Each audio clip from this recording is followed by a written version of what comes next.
operativa, la integridad de las personas, la del medio ambiente y la de los bienes de producción. En esta placa se muestran las etapas o plataformas de protección y mitigación que se despliegan para todo proceso peligroso. En la columna de la izquierda, con los discos PCR, Probability Circuit. Roberto, ¿me escuchás? Sí. No estamos, si estás compartiendo tu pantalla, no la estamos viendo. Epa. Vamos a empezar de vuelta. Empecemos de vuelta, así es, Dale. Tranquilo.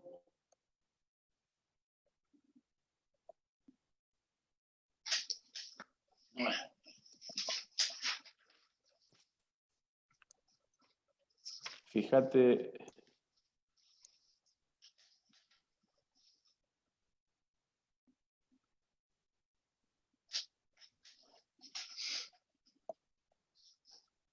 ¿Podés, Roberto, encontrás para compartir ahí la pantalla? No veo nada acá como para... Donde estaba la flecha verde de compartir. Es que no te veo tampoco, no lo tengo.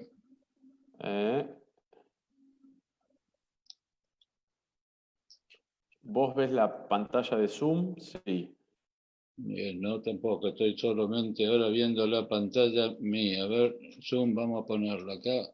Ahora sí la veo, sí. Bien, ahí donde está video y silenciar tiene que estar la flechita verde de compartir pantalla. Compartir pantalla, listo, ahí va. Compartir el PowerPoint. Compartir. Y vamos ahí comenzó a compartir. Muy dirección. bien. ¿Se ve ahora? Sí, ahí está la presentación a pleno. Y ahora sí, listo. Ya Bueno, estamos en carrera. Arrancá de vuelta nomás. Suerte, Roberto. Como iba diciendo, espero ser un adecuado guía turístico para este brevísimo recorrido que haremos por algunos aspectos, herramientas y conceptos del control y la proyección de procesos. Y también analizaremos un incidente catastrófico. El objetivo global de esta disciplina es lograr una producción industrial sostenida, eficiente y adecuadamente segura para preservar la continuidad operativa, la integridad de las personas, la del medio ambiente y la de los bienes de producción.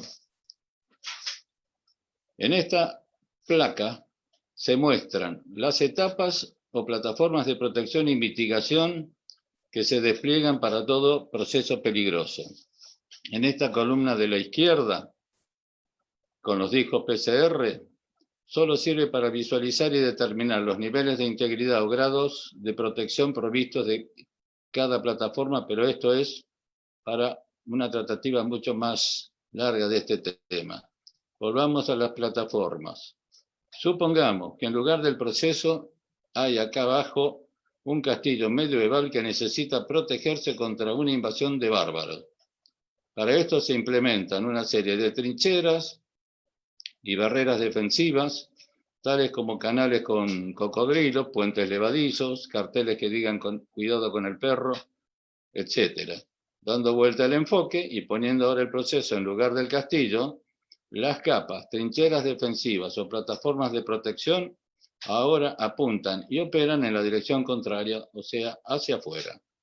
Para nuestra disciplina del Process Safety, el cuerpo del proceso es nuestro límite de acción. Esto es hasta esta línea azul que estamos viendo acá arriba, dentro del cual, del proceso, pretendemos controlarlo, cuidar su salud, para que opere de manera continua y eficiente, pero estando preparados para abortar de la manera más temprana posible todo incidente que pudiera gestarse dentro del mismo para evitar que genere daños internos, que afecte la producción y para evitar también que supere los límites del proceso, provocando daños externos. El alcance específico de nuestra especialidad está representado por las plataformas en color celeste. Y si el incidente supera los límites del proceso por explosión, incendio, emanaciones tóxicas, derrames de inflamables y o corrosivos, el problema pasa a manos de quienes se encargan de las protecciones externas. elementos de contención, atenuación, mitigación, extinción, evacuación, etcétera, indicadas en las plataformas de color rosa.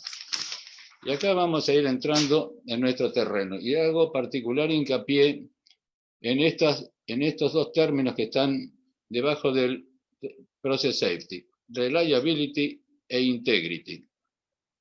Son dos requerimientos específicos de nuestra disciplina. Necesitamos que todo aquello que utilizamos como elemento protector ejecute debidamente su tarea o función, esto es, que sea confiable.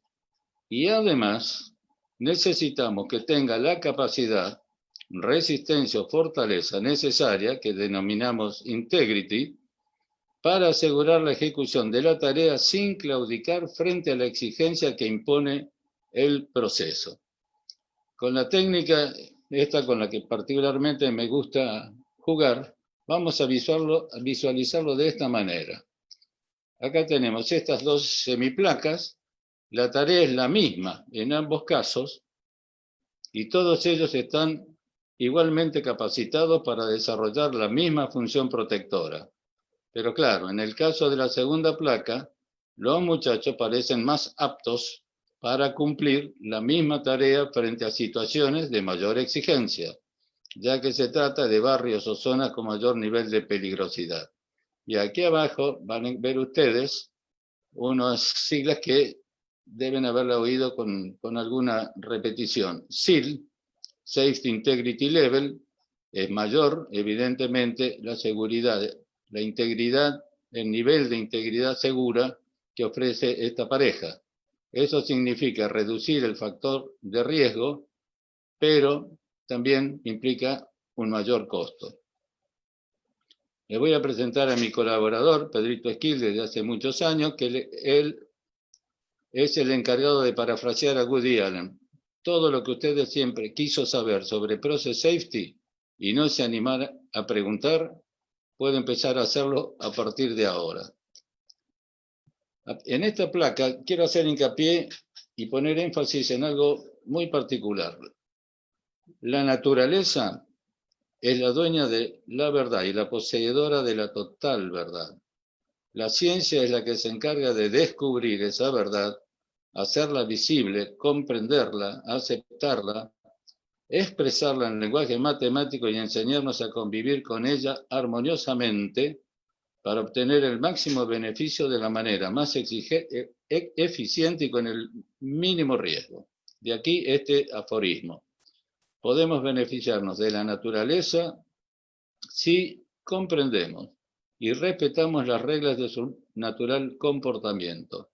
Comprender esas reglas permite interactuar con ellas de manera armoniosa y productiva para nuestra mayor seguridad y beneficio. Y no respetarla nos expone a sus reacciones adversas. Es importante recordar este aforismo que es obvio. No podemos prevenir lo que no podemos imaginar, lo que significa que tenemos que aumentar nuestro conocimiento tanto como nos sea posible y alimentarnos con experiencia como para poder imaginar los riesgos que se corren en determinados casos para poderlos prevenir. En la disciplina del Process Safety hay que desconfiar, estar permanentemente alerta. Y desconfiar implica sospechar, dudar científicamente. Vamos a utilizar este método que ya más o menos lo presenté antes, que lo ofrecí, lo introduje en el HCCPS, el de visualizar los conceptos. Vamos a jugar con esto. Y cabe enfatizar que la más esencial plataforma de protección de un proceso está basada en conocimiento y prudencia. Educación, que es capacitación, y training, entrenamiento. ¿Para qué? Para poder tomar decisiones reflexivas y ejecutar adecuados actos reflejos. Y voy a hacer un paseo rápido por los comportamientos de la mente con los sectores emocional y racional, para distinguirlos. El pensamiento emocional tiene una enorme energía psíquica. Es el de comportamiento impulsivo, aloja creencias, supuestos, prejuicios, preconceptos y es muy resistente al cambio. Es la fuente generadora de los actos reflejos y las acciones espontáneas. Por su lado, el pensamiento racional es el del análisis científico, potencia una actitud reflexiva y es la fuente generadora de los actos reflexivos y de la investigación científica. Y como soporte sustancial del pensamiento racional conviene incorporar y trabajar con referencias claras, concretas, bien definidas, evaluadas, visualizadas, justificadas. Esto es, conceptos y unidades de medida que sean referencias precisas. En cuanto a las unidades de medida, esto es muy claro porque operamos directamente con un sistema internacional de medida que incluso fue adoptado por los sajones que están convirtiendo sus unidades todos al sistema internacional de unidades de medida. Y el otro aspecto que siempre recomendamos con respecto a los consejos es tener un glosario que permita definirlos con claridad a los efectos de una mejor comunicación. Entonces, Pedrito recomienda capacitación y entrenamiento para todo el personal al menos una vez por año o cada 2 años. Una etapa de capacitación reflexiva, que es incorporar conocimientos y estimular el pensamiento racional, y otro es el training, adoctrinamiento, depurar las reacciones emocionales y adiestrar los reflejos condicionados. Miremos un poco acá abajo, que esto es obvio para todos nosotros. La adecuada operación y mantenimiento de un proceso requiere adecuada planificación y adecuados procedimientos que deben ser perfectos y exhaustivamente comunicados. Esto es, correctas comunicaciones y precisas instrucciones son un factor esencial de seguridad. Acá estamos mostrando una placa donde NFA comenta que se fue pasando a las unidades de medida del Sistema Internacional de Medida. Recordemos que inició como sistema métrico en el año 1799, un año antes de que Napoleón fuera coronado emperador. Pero vamos a hacernos una pequeña prueba entre nosotros y nos vamos a hacer una pregunta del estilo de qué color es el caballo blanco de San Martín. ¿Cuánto pesa un kilo de pan? Todos nosotros estamos trabajando en el Sistema Internacional de Medidas, sin embargo, vamos a descubrir que parece que no es tan así. Que a nadie se le ocurra responder que un kilo de pan pesa un kilo peso. En el año 1901 se emitió el certificado de defunción del kilo peso. O sea, hace 120 años que ya dejó de existir. Un kilo de pan, cuando hablamos de kilo de pan, tenemos que hablar en unidades de masa, un kilogramo, que es lo que vende el panadero, pero en el sistema internacional es 9,80 newton. Esta es una muestra, así a la ligera, para cuando uno utiliza los lenguajes, tanto para los conceptos como para las unidades de medida, que tiene que ser todo manejado con mucha claridad. A nivel internacional se han producido errores muy costosos con el mal manejo de las unidades de medida. Antes, el kilo por peso, en el año 1901, hace 120 años, dejó de existir. Obviamente, también dejó de existir la unidad de presión. Sin embargo, todos sabemos que hasta el día de hoy la seguimos usando a pesar de haber pasado 120 años.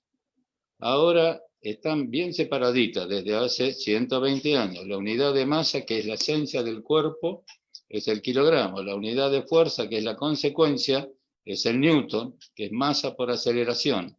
Y la unidad de presión es el pascal, que es newton por metro cuadrado. Esta unidad, convertida de kilo peso, para utilizarla en la actualidad hay que pasarla a pascal. Esto equivale a 0,98 por 10 a la 5 pascal. El pascal es una unidad muy pequeñita, por lo tanto, para manejarse con el 10 a la 5 pascal se creó la nueva denominación que se llama bar. Y 1 kilogramo por centímetro cuadrado, que ya no se puede usar más, tiene que ser reemplazado por 0,98 bar. Como esto es prácticamente 1, desde ahora en adelante, donde decíamos kilo por centímetro cuadrado, vamos a tener que decir bar. Vamos a ir entrando a lo nuestro. Pedrito trabajaba en una caldera, en una planta petroquímica antes de empezar a trabajar como colaborador con nosotros. Él estaba orgulloso, convencido de que aplicaba toda la ciencia en la caldera y se olvidó que había una ciencia que es negativa, que es la suficiencia. Algo le salió mal, pero la verdad es que en algo se descuidó Pedrito. Vamos a los conceptos básicos del Process Safety. ¿Qué es un hazard? Acá lo representamos como un tigre enjaulado. Es decir, el potencial destructivo del tigre está contenido dentro de la jaula. Pero ¿qué puede suceder?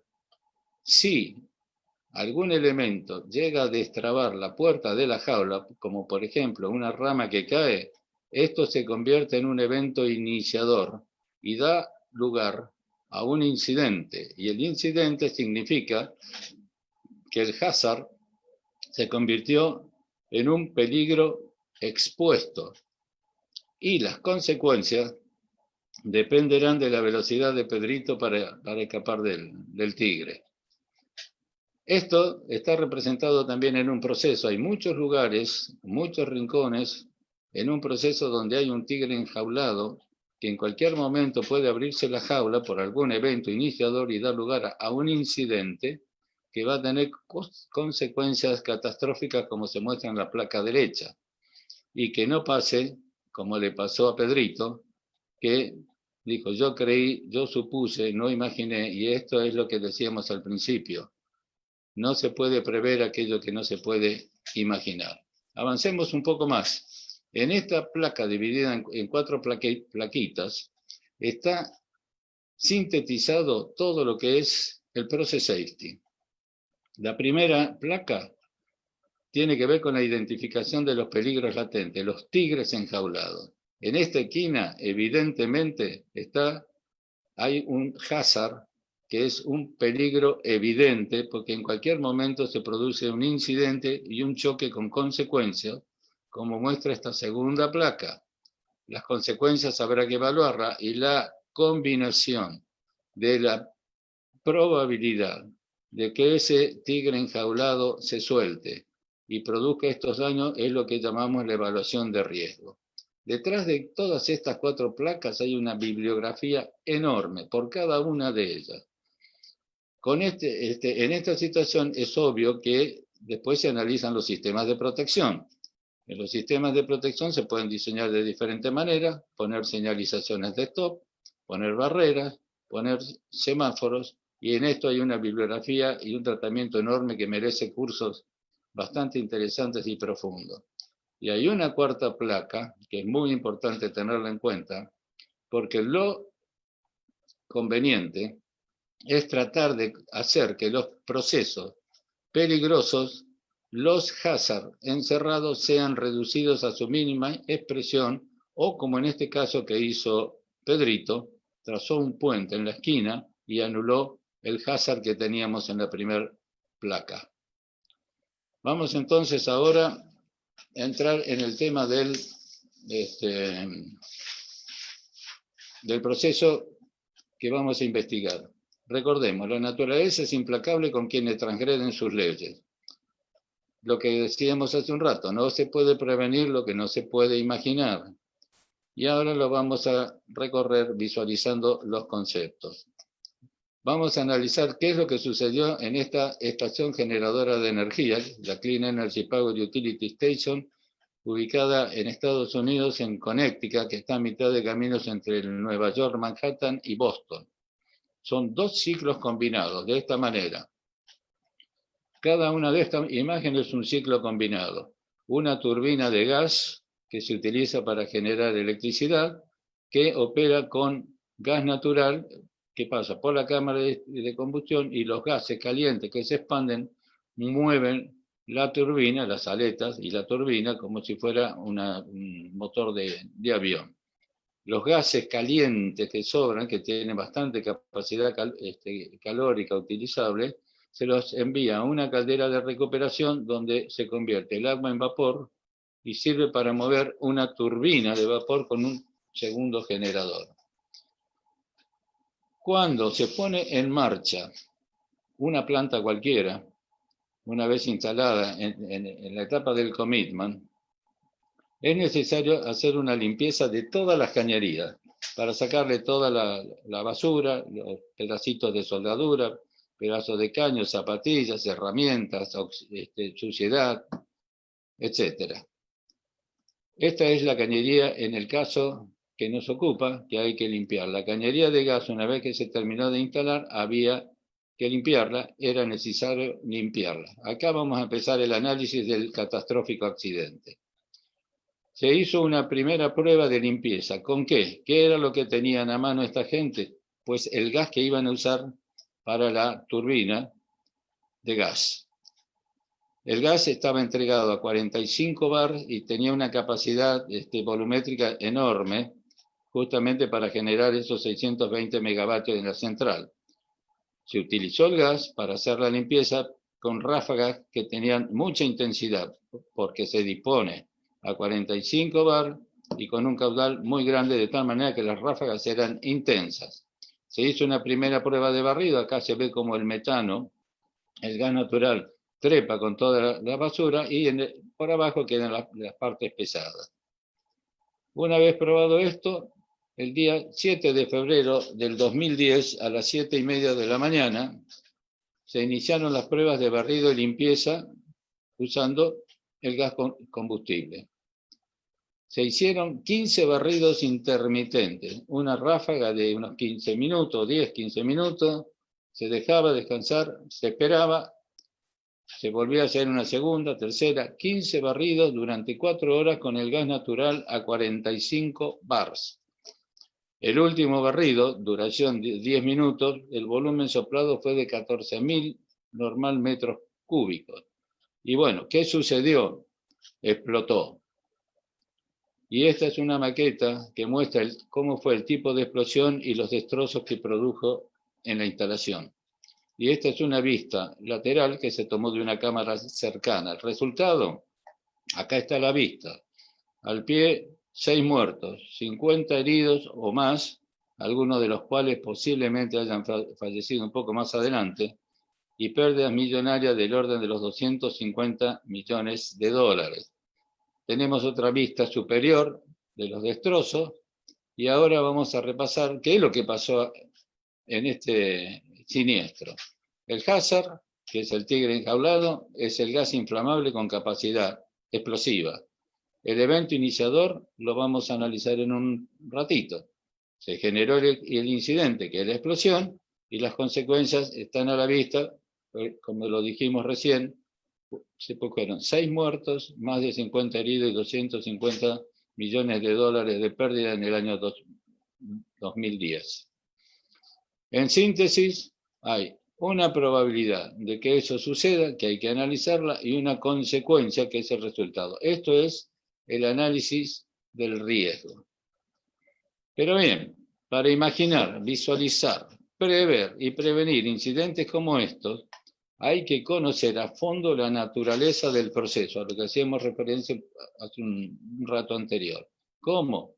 Conociendo las reglas de su natural comportamiento, a fondo. Y esto es lo que vamos a hacer, analizar ahora qué es lo que sucedió. Y empezaremos con la Ley Universal de los Gases, ya que el problema viene del uso del gas natural. En esta ley se llama universal porque es la más democrática de todas, porque aquí los gases son todos iguales ante la ley. Esta fórmula, para que tengan una idea muy rápida de cómo salió de un análisis de laboratorios intensivos realizado por Gay Lussac y Charles, estamos hablando del año 1800, la época en que nacía Sarmiento, y estas pruebas de la variación de volumen en función de la temperatura se realizaba a presión constante. Se verificó que esa variación, volumen en función de la temperatura, era estrictamente lineal. Se determinó, o determinaron, la inclinación, la pendiente de esta línea, donde sale el factor beta que está indicado en este cuadradito, y además se descubrió la temperatura del cero absoluto, menos 273,15 grados, que es justamente la inversa de este factor beta. A esta fórmula se le suma una anterior de 150 años anterior a la de Gay-Lussac, que es la de Boyle, que es muy conocida. La presión por el volumen es igual constante, o sea, varían en forma inversamente proporcional. Sube la presión, se contrae el volumen. Baja la presión, el volumen se expande. Integrando estas dos ecuaciones, resulta, acá está demostrado, la ley universal de los gases. Y de acá se conocían el beta, que lo vimos en la placa anterior, la presión atmosférica absoluta, que está medida, pero apareció en la placa anterior por el hecho de que todos los gases responden de la misma manera, la posibilidad de fijar una unidad de referencia para los volúmenes, y se fijó en el volumen mol, conocido como el que tiene un contenido de partículas denominado o representado por el número de Avogadro. En las pruebas de laboratorio se demostró que a presión atmosférica y a 0 grados, el volumen del mol es de 22 litros y medio aproximadamente. Acá está el resumen de todo lo que es de estas ecuaciones, pero a Pedrito le llamó mucho la atención el descubrimiento del mol y el conocer el volumen. Por lo cual dijo, compramos un tupper de este volumen y lo vamos a utilizar como si fueran ladrillitos para armar cualquier volumen de gas que tengamos en cualquier lugar, como por ejemplo en nuestra habitación. Lo va a mostrar en imágenes. Para hacerlo, compró tuppers de diferentes colores para usarlos para los diferentes gases. Para hidrocarburo, color oro; para oxígeno, color azul; para nitrógeno, color verde; y para aire, color celeste. Y se metió en una caldera y dijo, vamos a ver qué pasa en el hogar de una caldera. Lo mismo puede ser en las habitaciones que estamos cada uno de nosotros en este momento. Esta habitación es más o menos cúbica, como si fuera un hogar cualquiera, y la representación del aire contenido dentro de la cámara de combustión o dentro de nuestra habitación lo descompuso en tuppers. Todos estos tuppers, si uno los imagina, son los que integran el volumen de aire que está en la cámara o en nuestra habitación. Acá está hecha en 10 por 10 por 10, o sea, en 1000 por 1000. Como está llena de aire, tenemos oxígeno y nitrógeno. Todo este volumen tiene 210 moles o tuppers o ladrillitos de oxígeno y 790 moles tuppers o ladrillitos de nitrógeno, que completan los 1000 moles de aire que tenemos en nuestra habitación cuando lo estamos midiendo en 1000 por 1000. Como a Pedrito esto se le complicaba para los dibujos que quiere realizar, dijo, tomemos el frente porque total el frente se repite hasta el final. Entonces pasamos a manejarnos de esta manera. Ahora tenemos 21 tuppers de oxígeno, que es 21% de oxígeno, y 79 tuppers de nitrógeno, que completan la fórmula del aire de 100% de aire. Y ahora vamos a meterle metano, el metano que estaban poniendo para la turbina, y que se mete en la caldera también para generar la llama que produce la calefacción de lo que fuere, para convertir el agua o calentar un producto. Un tupper, química pura, un tupper de metano necesita 2 tuppers de oxígeno, que en el aire vienen acompañados por 7,52 de nitrógeno. Vamos a visualizarlo, porque vamos a un objetivo muy particular que ya lo vamos a ver pronto. Un tupper de metano, 2 tuppers de oxígeno, 7,50 tuppers o moles de nitrógeno. Estos se inflaman, producen la combustión y generan un tupper de CO2, 2 tuppers de agua y los 7,52 tuppers de nitrógeno que pasan de largo. Y por supuesto, liberando calor. Pero en nuestro análisis nos interesa esta primera parte, antes de que se produzca la inflamación. Y vamos a convertir muy rápido esta ecuación de la siguiente manera. Acá tenemos, como dijimos, un tupper de metano, 2 tuppers de oxígeno y 7,52 tuppers de nitrógeno son los necesarios para la combustión. Esta es la mezcla de metano-aire, que es 1 más 2, 3, más 7, 52, 10,52. Dividiendo todo por 10,52 y multiplicando por 100, lo tenemos en porcentual. En porcentual tenemos 9,5 de metano, 19% de O2 y 71% de N2, que son el 100% de la mezcla inflamable. Para dibujarlo, Pedrito pidió redondearlo y el 9,5 se convierte en 10%, el 19 en 20% y el 71 en 70%, 10 más 20, 30, más 70, el 100% de mezcla, y ahora acá lo tenemos dibujado en tupper. Y estos acomodados dentro de la cámara de combustión. A esto queríamos llegar. ¿Para qué? Para que veamos cuán poquita cantidad de metano hace falta adentro de una cámara de combustión, en la cocina de nuestra casa, o en un tanque que acumule inflamable, para que se produzca la explosión. Acá lo vemos como si estuviera dentro de la cámara de combustión de la caldera. Acá lo vemos como si estuviera entrando por el quemador para aparearse con el oxígeno que está esperando para entrar en combustión, el nitrógeno siempre expectante.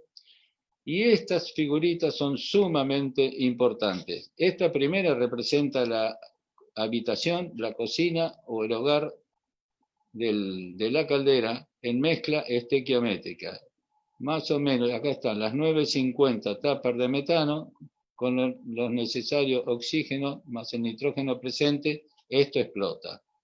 Pero aunque hubiera menos gas, también explota. El mínimo está indicado acá con 5 tuppers, o sea, el 5% de mezcla, que es el Lower Flammability Level, en LEL, el nivel más bajo donde todavía sigue siendo inflamable la mezcla.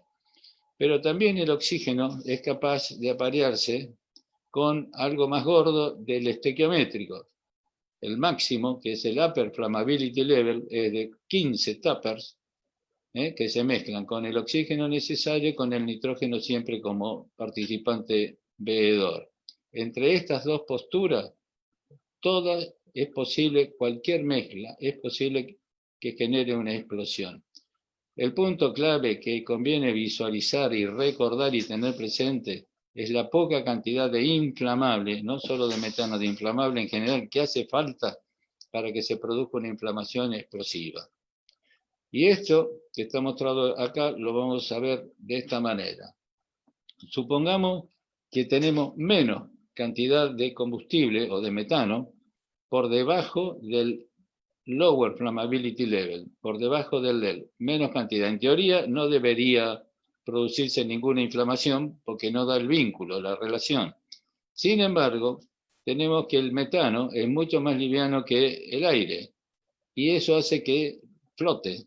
Y si flota, se puede ir a un rincón de la caldera donde ahí sí, en menores proporciones, porque el volumen es menor, este volumen que era menos del 5% para la totalidad de la cámara, en el rincón se convierte en inflamable. Esto es importante para tenerlo en cuenta cuando uno está en un tanque mirando con un detector de mezcla explosiva, a ver si tiene explosividad, un nivel de explosividad, lo que uno supone que tiene que haber acá adentro o no. Uno se convence de que no hay nada, pero en realidad hay un rinconcito donde puede estar la mezcla explosiva escondida y generar un puff que uno no sabe la magnitud que puede llegar a tener. Esto es una advertencia. Segunda herramienta. El triángulo de fuego está tachado. ¿Por qué razón? Porque es una condición necesaria, pero no es suficiente como lo vamos a descubrir ahora. Les voy a mostrar este triángulo equilátero, que es un sistema de coordenadas maravilloso. Triángulo equilátero. Los laterales los vamos a dimensionar del 0 al 100%.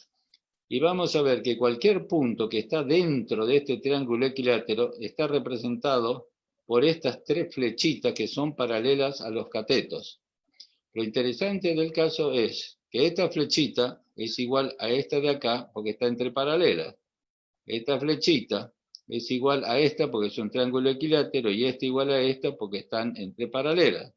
Y este es también un triángulo equilátero, por lo cual esto es igual a esto. Como verán, la suma de estas tres flechitas totalizan el cateto y miden el 100%. Es decir, este punto, que son tres flechitas que totalizan el 100%, es ideal para representar la mezcla explosiva, que la tenemos representada acá en el caso estequiométrico de la mezcla de metano con aire. Sigamos avanzando. En este triángulo se arma y se ha armado con una cantidad enorme de ensayos de laboratorio, lo que se llama el triángulo de flamabilidad, en este caso del metano, pero hay un triángulo para cada distinto gas, para etano, para propano, etc. Hay dos líneas importantísimas. Una es la línea de aire, que es donde normalmente operamos, que está dibujada acá, que va desde el 100% de inflamable significa que se desplazó todo el aire y no queda nada de aire, cero de aire. Y la otra punta es vacío de gas, donde está formado por 21% de oxígeno y 79% de nitrógeno. Esta es la recta que define la mezcla con el aire. A medida que agregamos metano, una flechita que va subiendo por acá pasa por este punto S, que es el valor de mezcla estequiométrica, que está representada por esta línea, y se puede seguir hacia arriba. Y como hemos visto, hay dos límites, un límite de Upper Flammability Level y uno de Lower Flammability Level. De laboratorio se determinó el mapa de flamabilidad y la zona de flamabilidad, en este caso lo estamos viendo para el metano. Se sabe que el Lower Flammability Level, vamos a ampliar un poquito esto que está acá. Este es el Lower Flammability Level, es cuando empezamos a mezclarnos con gas por arriba del 5%, y todo esto sigue siendo inflamable hasta que llegamos al Upper Flammability Level. Para una mezcla pareja, este es el límite por encima del cual la llama o la inflamación no se produce. Esto lo podemos ver así, ampliado en esta nariz que está acá, bien grande, pero digamos, el tiempo no nos va a dar para hacer algunas observaciones que serían interesantes al respecto. Vamos a la tercera herramienta, que es la más importante, que es la que necesita para que se produzca la inflamación, el evento iniciador. Tenemos representada acá la cámara de combustión de la caldera, pero puse esta placa porque así como se da en la cámara de combustión, se puede dar en una cañería de metano o de cualquier otro gas inflamable. En algún momento puede quedar acá en circulación o estancada una mezcla estequiométrica o suficientemente explosiva como para que se produzca acá la inflamación. Estas son las tablas que nos dicen, en el caso del metano mezclado con aire, cuándo se produce la inflamación. Se puede producir por muy alta temperatura, que no es el caso, pero para producirse dentro del 5 y el 15%, que son los niveles de baja y alta flamabilidad, hace falta, se definió en el laboratorio como un mínimo de 0,28 millijoules.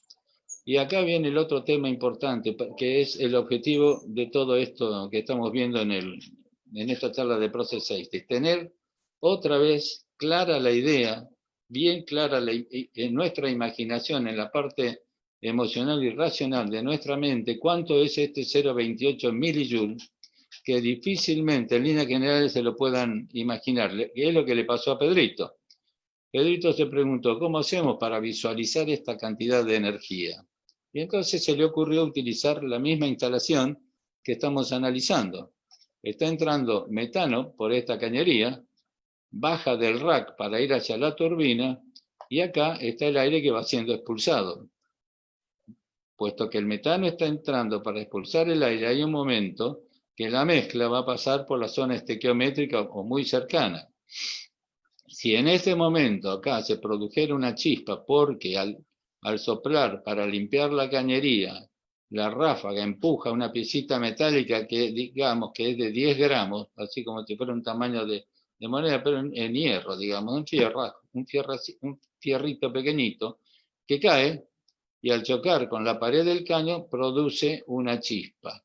La chispa tiene que ser 0,28 millijoules, lo cual nos permite con esta masa calcular la altura que necesita esto para generar una chispa suficiente para producir la inflamación y la explosión.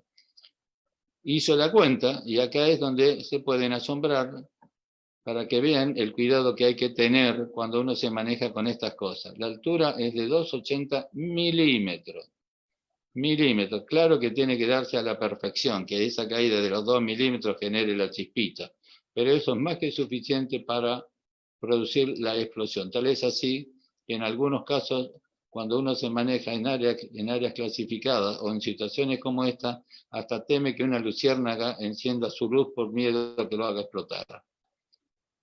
Bueno, veamos qué es lo que pasa en la cañería en este caso. La ráfaga empuja la piecita, cae, genera la chispa, produce la detonación y esto puede producir daño a una persona cercana que ande por ahí.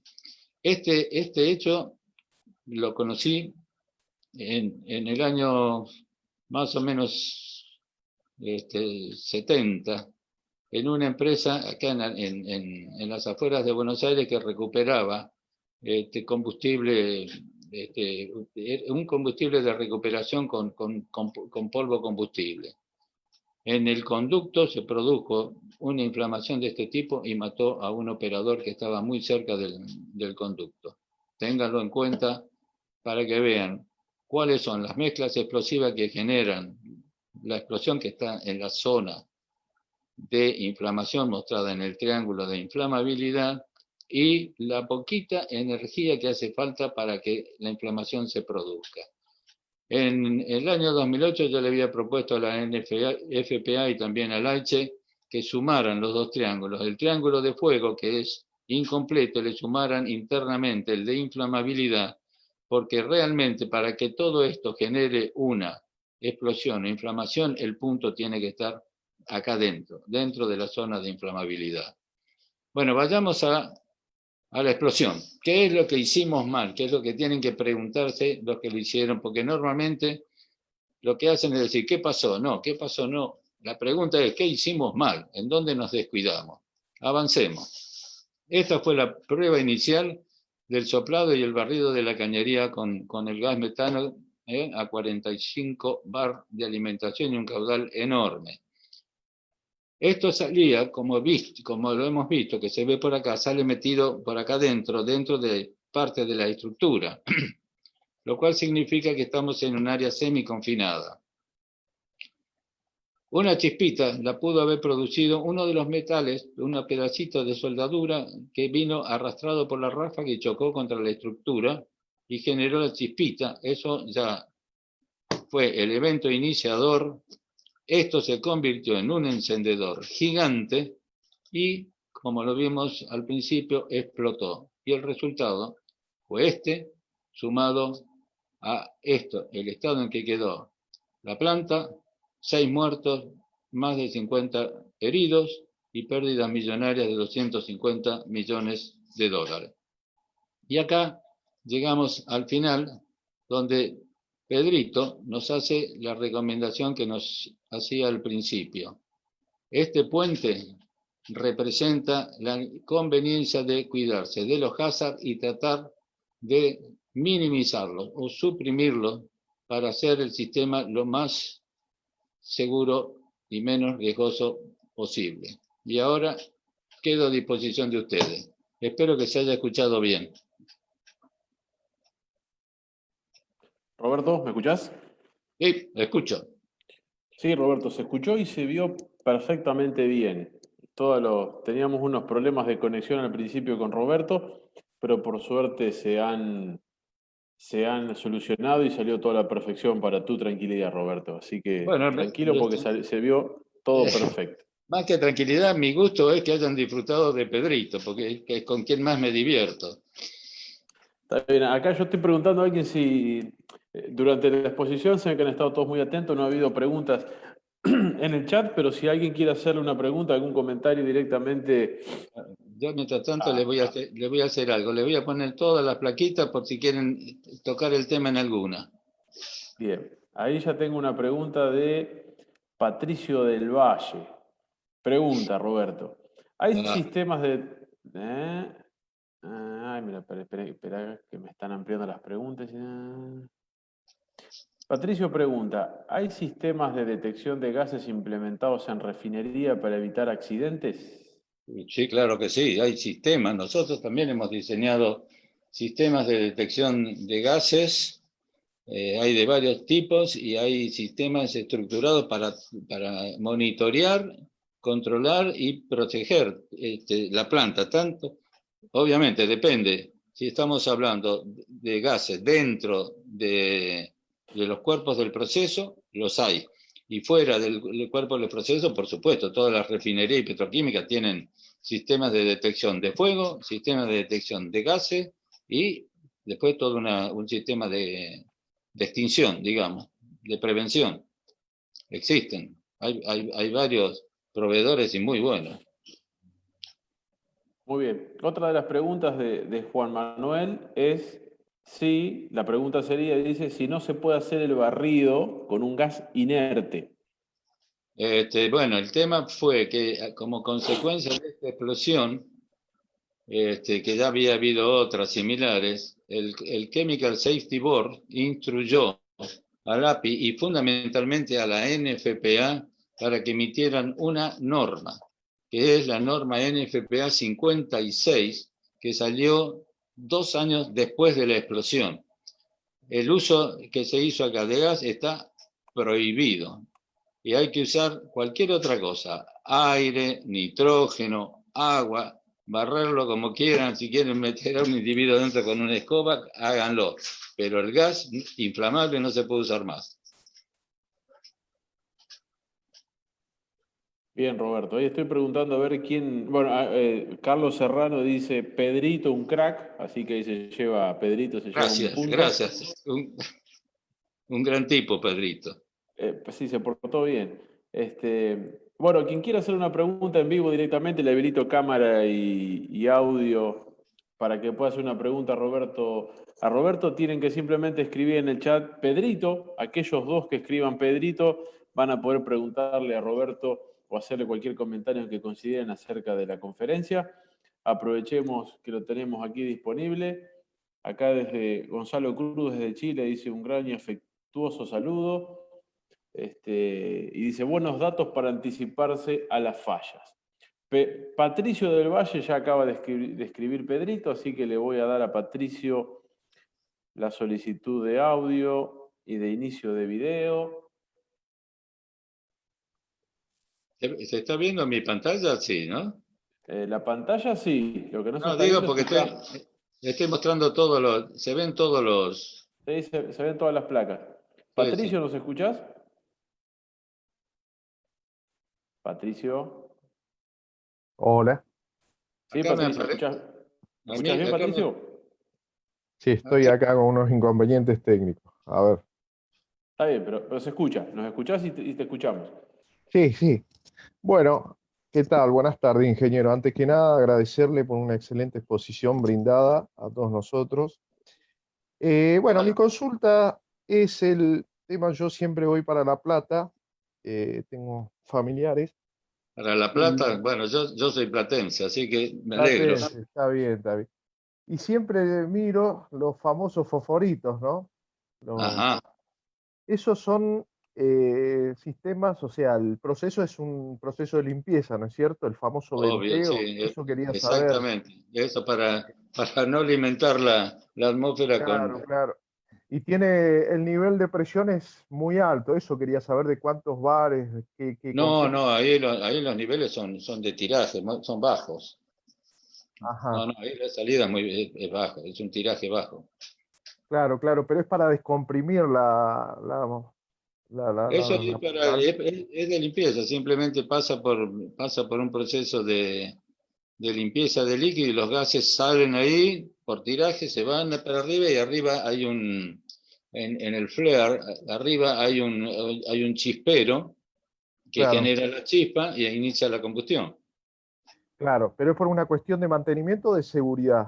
¿A qué está enfocado eso? No, es parte del proceso y también de seguridad. En algún momento que tienen que parar y tienen que eliminar gases porque el proceso se corta en alguna parte de su recorrido y tienen que eliminar gases, van por ese lado, pasan por un lugar de limpieza, un knockdown, un cilindro, un tanque, y de ahí salen después para la atmósfera Claro, para quemarlos, está salen bien. que quemarlos.